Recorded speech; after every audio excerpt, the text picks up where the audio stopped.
ایک لائن پر جوائن کیا ہے بریگیڈیئر ریٹائرڈ مسعود خان صاحب نے. بہت شکریہ مسعود صاحب ہم نیوز کو وقت دینے کا. 2 ریٹائرڈ فوجی افسران کو عدالت نے مجرم قرار دیا ہے, کیا کامنٹ کریں گے آپ؟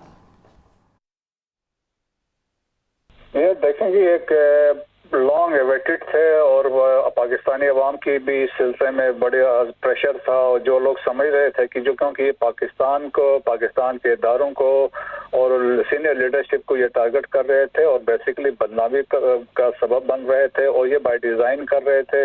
اور ایٹ سیم ٹائم دیکھیں کہ اپنے مدر لینڈ کو آپ بیٹرے کر رہے تھے, تو یہ اموٹس ٹو ٹریزن ہے, یہ سیڈیشن ہے.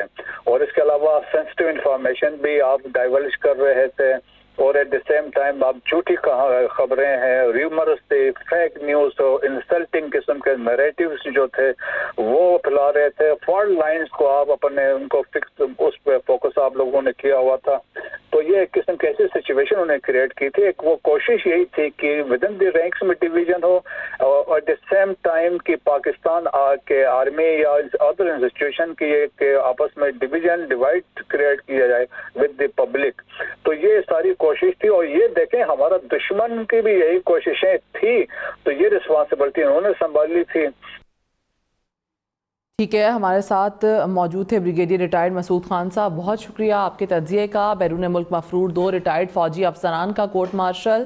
میجر ریٹائرڈ عادل فاروق راجہ کو 14 سال قید کی سزا سنائی گئی. کیپٹن ریٹائرڈ حیدر رضا مہدی کو 12 سال قید کی سزا سنا دی گئی.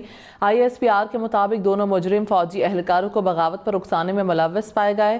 دونوں ریٹائرڈ افسران کا آرمی ایکٹ 1952 کے تحت فیلڈ جنرل کورٹ مارشل کیا گیا.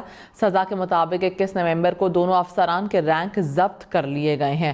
آپ کو بتا رہے ہیں کہ دونوں افسران کے رینک جو ہیں وہ 21 نومبر کو ضبط کیے گئے ہیں, اور عدالت نے دونوں افراد کو مجرم قرار دیا ہے. بیرون ملک مفرور 2 ریٹائرڈ فوجی افسران کا کورٹ مارشل کیا گیا ہے. میجر ریٹائرڈ عادل فاروق راجہ کو سزا سنائی گئی ہے, اور وہ سزا 14 سال قید کی سزا سنائی گئی ہے.